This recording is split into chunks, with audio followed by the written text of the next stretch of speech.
From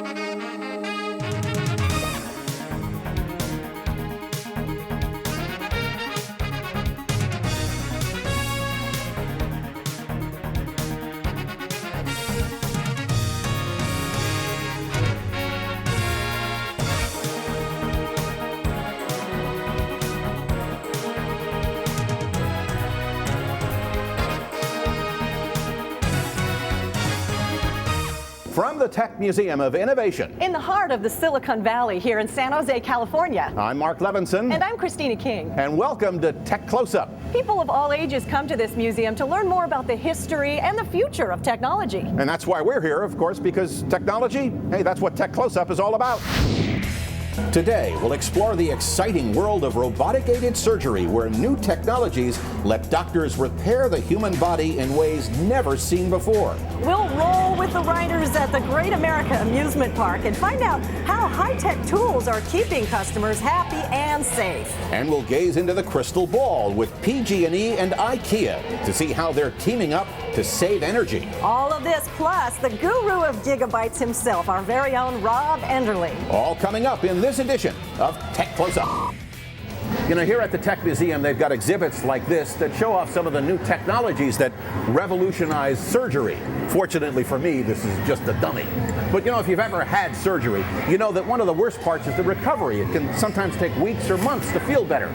Well, that's why a Silicon Valley company called Intuitive Surgical has come up with new technologies to take some of the pain out of the recovery. They're putting robots, that's it, robots, in the operating room. Wait till you see this. So you can really see very well. Dr. Frank Lai is a Silicon Valley surgeon, but he sees surgery a different way. It's the latest version. He doesn't operate on a patient. He operates controls at a console, and those controls move a robot's surgical arms. The benefit of the robotic system is that it allows us to see the surgical field much better with more precise movements, and so hopefully have potential for better surgical outcomes, urinary continence, less bleeding. El Camino Hospital in Mountain View, California, is among dozens of medical centers that invested in Da Vinci, a robotic surgical system that's sort of like a video game. Surgeons watch what they're doing through a 3D visor, and with hand controls like joysticks, they make robots do the work, and their work's far more accurate than human hands. If you look at the data worldwide, patients do leave the hospital sooner.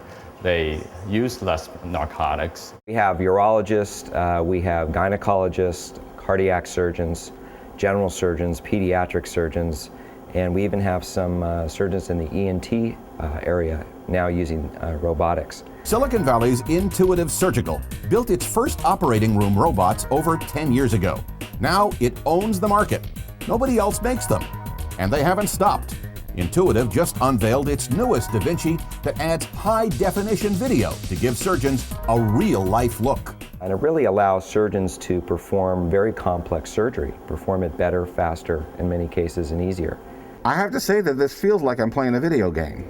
Your comment has been echoed by many other surgeons. Well, it looks easy even to the untrained eye, like mine. I'm seeing what looks like a, well, it's three-dimensional. Yes, you're actually looking in 3D, but also with high definition. So you're basically seeing better than you would in a conventional operation.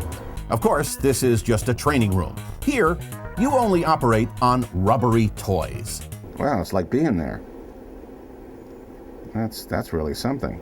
It really allows you to focus in on the target anatomy and the different planes of dissection. It's easy to learn the robotic ropes, even a telestrator, like they use on TV football games. It lets instructors point out what to do. So I'm going to even draw an arrow for you. So now you can go over and actually move it over to the left side. This? Yes. There you go. Perfect. There's actually 3 operative arms. So you have the ability to control up to 3 operative arms, which, as we know, humans don't have 3 arms.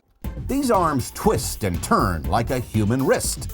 But unlike humans, they're also replaceable. But robots are still just robots. So while a surgeon's at the console, other medical teams stand by the patient to make sure nothing goes wrong. We have people doing those operations with a physician assistant or a trained surgical tech. Depends on the complexity of the operation, but there's always a person or persons next to the patient while the operation is being performed. The technology's not cheap. Robots cost hundreds of thousands of dollars, but hospitals must like the idea. Last year, Intuitive rang up over $100 million in surgical robot sales. To the point that a lot of hospitals today are buying second, third, and even fourth robots.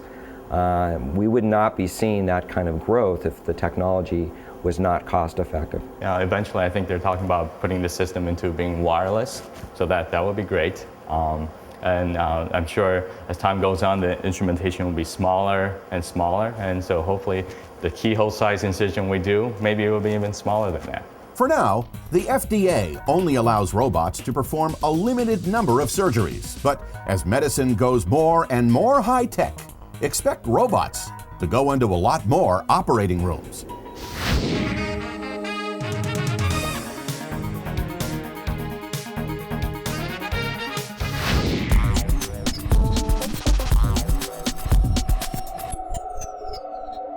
Fish wrap? What the heck is that? Well, Fish Wrap's the name of our new segment about computer security issues, anything from worms to viruses to phishing, those fake websites that trick you into giving up personal information. Nobody knows more about computer security issues and how to resolve them than the folks at Symantec here in Cupertino, California. And we want to welcome Marianne Merritt, and you are the Internet Security and Safety Advocate, is that right? That's right. Well, you must advocate a lot about computer security and phishing in particular. What is phishing? Well, phishing, as you said, is when you receive some kind of email from what looks to be your bank or another financial institution. And it uses typically some words that are guaranteed to get you a little bit alert and maybe even frightened. Things like, there's something wrong with your account, or urgent attention required. Something to get you to fall for the attack. And what they want you to do is click a link going to the fake website, which may look identical to the real thing. It may use the right logos and colors and fonts and everything to trick you into putting in your account and your password. And these folks have gotten pretty crafty too. Oh, unfortunately, not only have they gotten extremely good at it to the point where even an expert has a hard time identifying just from appearance alone what a phishing site looks like, but they've made money off of consumers who didn't know what was going on and fell for these tricks. How common is this? Well, we're seeing an enormous growth in phishing email attacks. And remember, these come in through your regular email account. Phishing attacks in 2006 alone, we saw 7 million a day. The key thing to remember, if you get an email that is using this kind of language and is asking you to take attention on your account, if you think there's something genuinely that you need to do, type in the web address of your bank, bankname.com or whatever it is, and go there yourself. If you enter into your account and there is some genuine attention required, you'll see it there.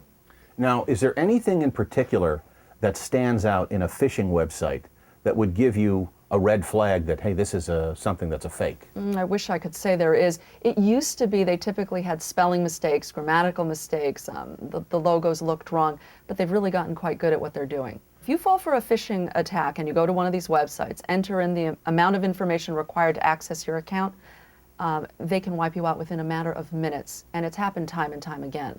Now, can you bring up a spam file here and show us what phishing subject lines look like, where you can tell the difference between, say, a real link and something that you really should be suspicious about? Oh, you bet. I'm sure most of us, unfortunately, are very experienced with what these look like. But let me just go over here to this archive. And here's an example of PayPal. PayPal, unfortunately, has been the target of a number of these attacks, no differently than any financial institution. I see this in my spam all the time. So here you see that they've used the logo and the tagline. Here's your email account in this example. And of course, using that social engineering, it tells you there's something wrong with your account, so your billing information records are out of date. You need to update the information. And here's where they really stick it to you. They say that failure to do so will result in account termination. I mean, if you're the average consumer, that kind of language will make you very nervous. Would PayPal actually send an alert like that out to you? PayPal would not. And again, the basic information that we want consumers to be aware of is, even if they think, because they're very active users of PayPal or whatever the financial institution is, that maybe it's real today, maybe today this email I got is the real thing, go to the website yourself. Do not use these emails. Never click links like this one. So no matter how good the browser is, no matter how good your software is, really what it comes down to is user beware. Absolutely right. I mean, the consumer ends up being the weak link time and again. Well, Marion, thank you very much for joining us. Great advice. That is, as we say on Tech Close-Up, a fish wrap.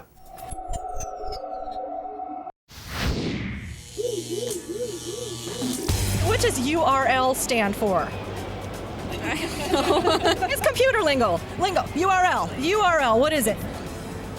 I don't know. You know? Well, it's the thing for internet sites that says like the name Universal. Oh, you're close. We're going to have the answer when we come back.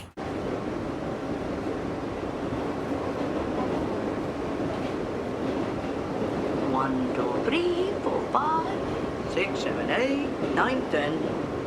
10 little piggies ready to play. The big pig is Pedro.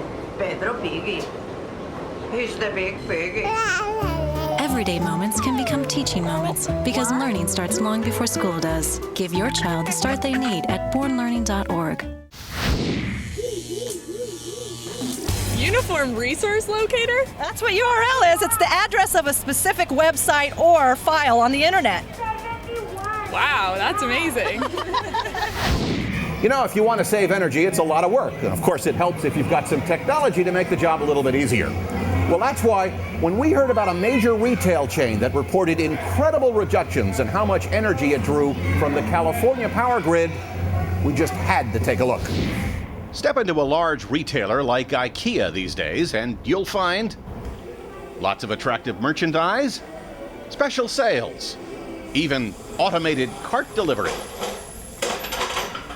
Well, you may not know it, but on especially hot days, the temperature in some of these stores might seem just a bit warmer inside, and the lights just a little dimmer. Behind the scenes, what's making all of it possible is a small blue box and an orb. The role that technology plays is to automate those functions and to automate the change in the temperature, to automate the turn off of the lights, and do that in a way that that automation and that technology, or the technology that's at the site, is somehow connected to the utility program. At major retail stores like IKEA, there's an unusual collaboration going on between PG&E, Lawrence Berkeley Labs, system control firms, and energy consultants. They're blazing new trails in how to reduce the load on California's power grid and to avoid outages or rolling blackouts. The win-win in it for us is that not only do we avoid having to pay for those higher cost kilowatts, but we're also shifting the load so that we are avoiding overtaxing the system. This is definitely blazing new trails. Being California, we like to be the first. It's called Automated Demand Response, or AutoDR for short. This new technology enables large utilities in California, like PG&E, to shed their electric loads during times when the power grid is on the brink of an overload. The beauty of the integration with PG&E is that they are giving us a signal ahead of time that the system is going to spike, that they're going to go into a peak period. The key link in all of those areas is a technology interface between participating customers and the electric utility or the system operator, the independent system operators in the various regions. That is absolutely the key to making demand response programs successful. Whenever there's a potential power problem, PG&E notifies a computer that sends a signal to each of its customer-based gateways at stores like IKEA's, and the thermostats automatically start going up. This is at the locators on all of the rooftop units that we have that are facilitating different zones in the building. The actual temperature and then the control set points. So the PG&E program is actually coming in and altering these set points. It's about cutting load at a peak period where it's more critical. Businesses have the capacity to shed more load than residential. In fact, what we're trying to do is make this part of every new building. So every new building would automatically be built with a communication system that can listen to these internet signals and pre-program the buildings to reduce their electric loads on these special days when the signals come in. The new technology is a refreshing change from the old solution when temperatures started to rise. In the past, the call for reducing demands at the customer level, at the IKEAs and other buildings, was to run around and turn off the lights or manually turn up the temperature on the air conditioners. By having that in a computerized format, it allows us to control things by zone so that we're really meeting the needs of the business instead of trying to manually manage how we're consuming energy for the lighting, for the temperature of the building. IKEA's embraced this program as both the symbol of its willingness to help avoid a costly shutdown and, well, its interest in being a good corporate citizen.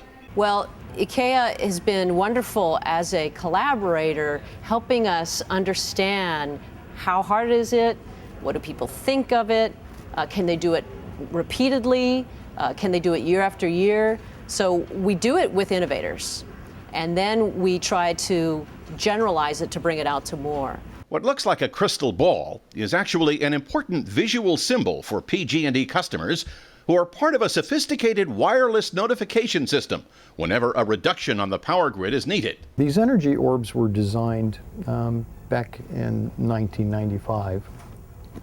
And primarily is what they do is when we hold an event and we're looking to reduce power load in the area, businesses that are participating in programs will receive signals.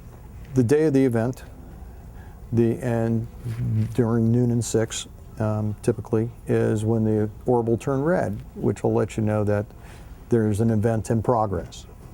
So that this is the time when you have to make sure that you're shutting off your lights or you're adjusting your air conditioner. For Art Rosenfeld, Energy Commissioner for the state of California, widely viewed as the father of auto DR, reducing power consumption is a key goal. This particular example of critical peak pricing, demand response, and so on, is such a no-brainer, and it's just been waiting for the technology to be right and cheap. PG&E in particular has been a leader in conserving energy and in controlling electricity, and I think that I'm proud of the fact that California is setting an example for the whole world. The impact on shoppers is minimal. In fact, most customers won't even notice the slightly higher temperatures at all. But for PG&E and others trying to ease the burden on the state's power consumption, the result is significant. We can shed energy, huge amounts of energy, on those days when it's 195, 100 degrees outside. We can drop huge loads off the system and thereby prevent rolling blackouts. So just in 8 years, we really have come a long way about the way we think about how we build the buildings and making sure that we can incorporate this new technology in what we're doing.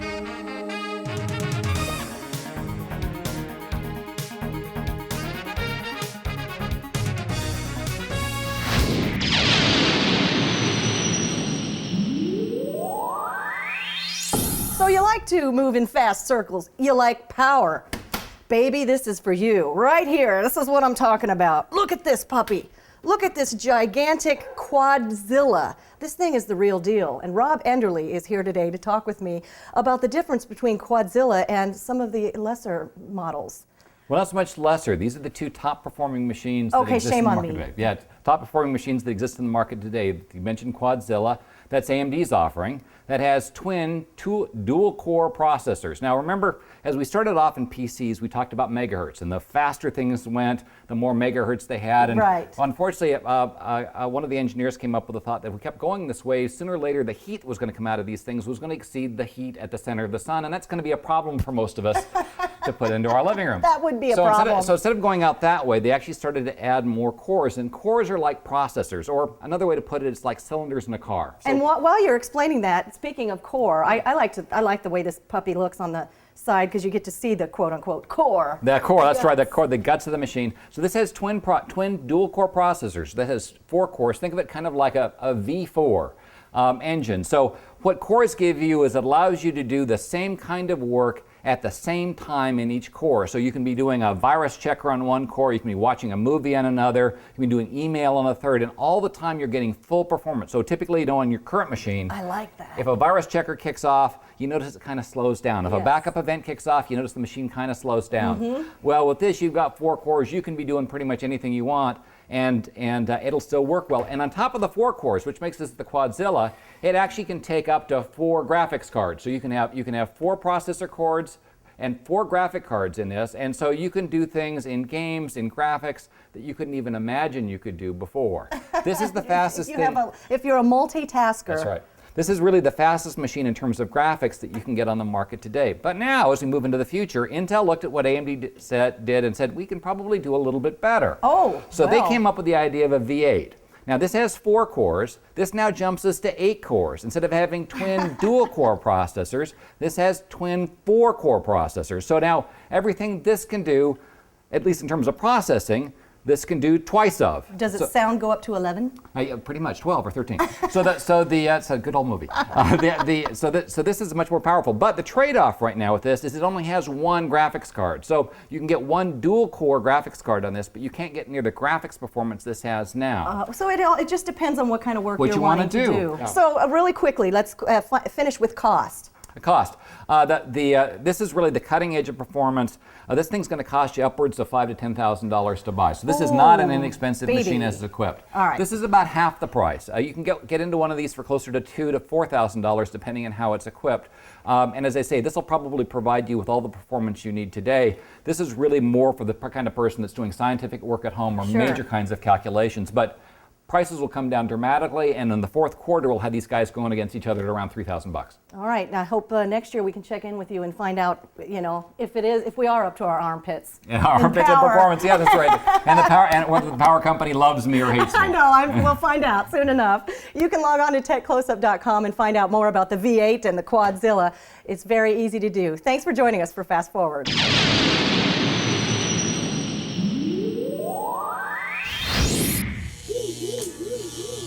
You probably know what a USB is, right? Yep. What is it? It is a type of cable that you insert into your computer in order to run accessories like the mouse and the keyboard and printer. And Okay, yeah, it's a computer port basically, very common today. But what does USB actually stand for? I do not know. Well, I'm going to tell you when we come back. Global warming. Some say irreversible consequences are 30 years away. 30 years? That won't affect me.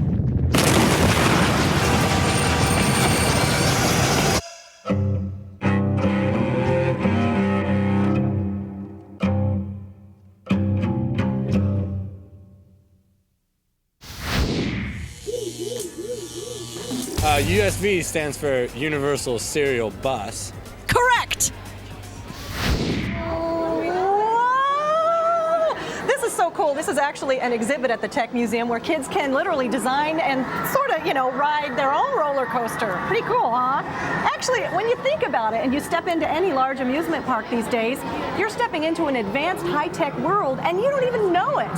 Come along for the ride with us at Great America. Ladies and gentlemen, for your safety, keep all body parts inside the car at all times. Clear 1, clear 2, and go your right.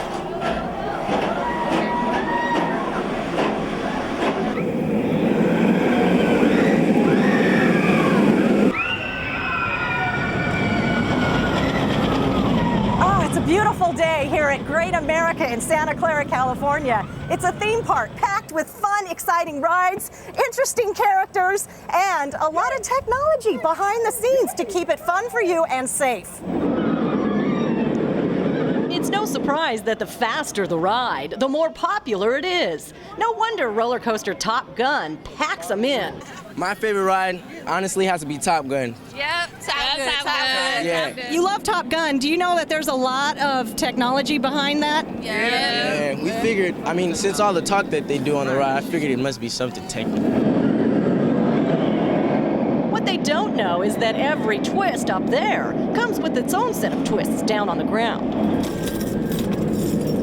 Behind locked doors, you'll see all the twisted wires and switches that actually drive the ride. Now I hear all those clicks. What are all those clicks? All those clicks are contactors that are pulling in and out, that are moving the trains around the track. So there's about 25 motors that are on the track that propel it after it's finished its gravity run. This is the stuff no one ever gets to see. Who knew it takes 2 different processors with 400 inputs each to operate the coaster? Both processors are watching every input.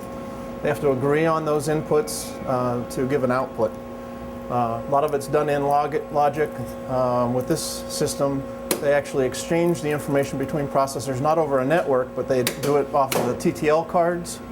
So they're doing it off of 5-volt low voltage. You can see all the lights going, and so that's the communication happening between the two PLCs. And when both processors agree, it's a safe thumbs up for another Top Gun ride.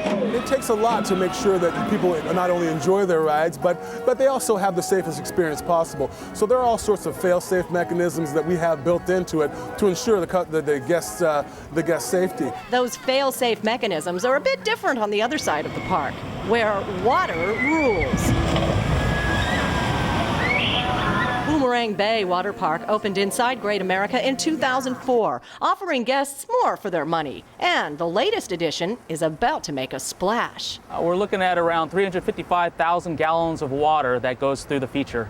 The brand new feature is a wave pool. The waves start and stop every 10 minutes. Can I see behind the scenes? Of course you can. Can you take me back there? Of course I will. Okay, cool. So can I flip the switch and turn this thing on and off? You can if you'd like. Okay, wave enable on. That means it's on. If I were to go that, it would turn it off? It would turn it off. Go and turn it off. Yeah. Oh, that's just such, I feel power. Actually, it's about way more than just on-off switches. The water has to be kept very clean. The water is regulated going inside of the actual tank. As it goes in, it has to be monitored to see what flow is going through there. The rate also is monitored as it leaves the tank as well. A series of pipes help recirculate the water through 3 giant tanks. And get this, these babies are filled with sand. So each one of these is filled with how much sand? Actually, I don't know. Okay. They're filled maybe 3/4 of the way up. Yeah, there's a lot of sand in there. The sand acts as a filter. That makes sense. Regulators monitor the water safety level, and a computer detects any problems and can even release chemicals if necessary. So the next time you want to drop into any amusement park, remember, it's what you don't see that counts.